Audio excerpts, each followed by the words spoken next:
വീണ്ടും സജീവമാവുന്നു. വരും മണിക്കൂറിൽ അതിശക്തമായ മഴയുണ്ടാകുമെന്നാണ് കേന്ദ്ര കാലാവസ്ഥാ വകുപ്പിന്റെ മുന്നറിയിപ്പ്.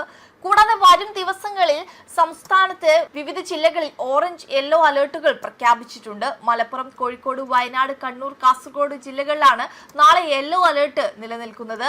അതേസമയം അടുത്ത 3 മണിക്കൂറിൽ കേരളത്തെ കൊല്ലം, പത്തനംതിട്ട, ആലപ്പുഴ, കോട്ടയം, ഇടുക്കി, എറണാകുളം ജില്ലകളിൽ അതിശക്തമായ മഴയ്ക്കും മണിക്കൂറിൽ 40 കിലോമീറ്റർ വരെ വേഗതയിൽ ശക്തമായ കാറ്റിനും സാധ്യതയുണ്ട്.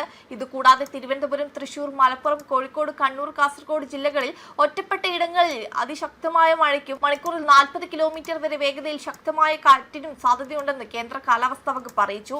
വരുന്ന 29-ാം തീയതി 2 ജില്ലകളിൽ ഓറഞ്ച് അലർട്ട് പ്രഖ്യാപിച്ചിട്ടുണ്ട്. കണ്ണൂർ, കാസർഗോഡ് ജില്ലകളിലാണ് ശക്തമായ മഴ മുന്നറിയിപ്പുള്ളത്. കൂടാതെ കേരളത്തിൽ ഒറ്റപ്പെട്ട ഇടങ്ങളിൽ ഇന്നു മുതൽ 29 വരെ ഒറ്റപ്പെട്ട ഇടങ്ങളിൽ ഇടിമിന്നലോട് കൂടിയ മഴയ്ക്കും മണിക്കൂറിൽ 40 മുതൽ 50 കിലോമീറ്റർ വേഗതയിൽ ശക്തമായ കാറ്റിനും സാധ്യതയുണ്ടെന്നാണ് കേന്ദ്ര കാലാവസ്ഥാ വകുപ്പ് അറിയിച്ചത്. ഇടിമിന്നലിന്റെ ആദ്യ ലക്ഷണം കണ്ടുകഴിഞ്ഞാൽ ഉടൻ തന്നെ സുരക്ഷിതമായ കെട്ടിടത്തിനുള്ളിലേക്ക് മാറുക. തുറസായ സ്ഥലങ്ങളിൽ തുടരുന്നത് ഇടിമിന്നൽ ഏൽക്കാനുള്ള സാധ്യത വർദ്ധിപ്പിക്കും. മിന്നലിന്റെ ആഘാതത്താൽ പൊള്ളൽ ഏൽക്കുകയോ കാഴ്ചയോ കേൾവിയോ നഷ്ടമാവുകയോ ഹൃദയാഘാതം സംഭവിക്കുകയോ വരെ ചെയ്യാം. മിന്നലാഘാതം ഏറ്റ ആളിന്റെ ശരീരത്തിൽ വൈദ്യുത പ്രവാഹം ഇല്ല എന്ന് മനസ്സിലാക്കണം. അതിനാൽ മിന്നലേറ്റ ആളിന് പ്രഥമ ശുശ്രൂഷ നൽകാൻ മടിക്കരുത്. കൂടാതെ കേരള, കർണാടക, ലക്ഷദ്വീപ് തീരങ്ങളിൽ ഇന്നു മുതൽ 29 വരെ മത്സ്യബന്ധനത്തിന് പോകാൻ പാടില്ലെന്ന് കേന്ദ്ര കാലാവസ്ഥാ വകുപ്പ് അറിയിച്ചിട്ടുണ്ട്. കേരളം, കർണാടക, ലക്ഷദ്വീപ് തീരങ്ങളിൽ മണിക്കൂറിൽ 40 മുതൽ 50 കിലോമീറ്റർ വരെയും ചില അവസരങ്ങളിൽ മണിക്കൂറിൽ 60 കിലോമീറ്റർ വരെയും വേഗതയിൽ ശക്തമായ കാറ്റിനും മോശം കാലാവസ്ഥയ്ക്കും സാധ്യതയുണ്ട്.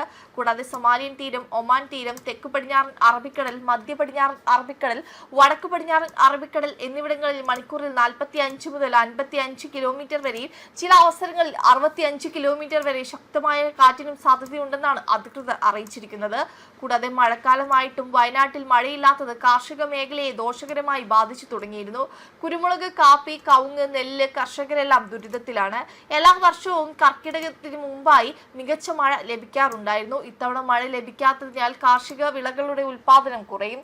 സംസ്ഥാനത്ത് വയനാട്ടിലാണ് ഇതുവരെ ഏറ്റവും കുറവ് മഴ രേഖപ്പെടുത്തിയിരിക്കുന്നത്.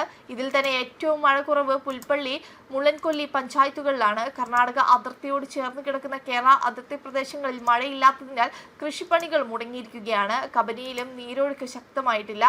എല്ലാ കാർഷിക വിളകളിലും കൈപിടുത്തം ശക്തിപ്പെടുത്തുന്ന സമയമാണിത്. കുരുമുളക്, കാപ്പി തുടങ്ങിയ വിളകൾ മഴ അത്യാവശ്യമായി വേണ്ട കാലവുമാണിത്. എന്നാൽ മഴയില്ലാത്തത് ഇതിനെയെല്ലാം പ്രതികൂലമായി ബാധിച്ചു തുടങ്ങി. പലയിടങ്ങളിലും കൈകൾ പൊഴിഞ്ഞു പോകാനും മറ്റും കാരണമായിട്ടുണ്ട്. മഴക്കുറവ് മൂലം കാർഷിക മേഖലയിൽ വലിയ പ്രത്യാഘാതങ്ങൾ ഉണ്ടാകുമെന്നാണ് വിലയിരുത്തൽ. വെബ് ഡെസ്ക് കർമ്മ ന്യൂസ്.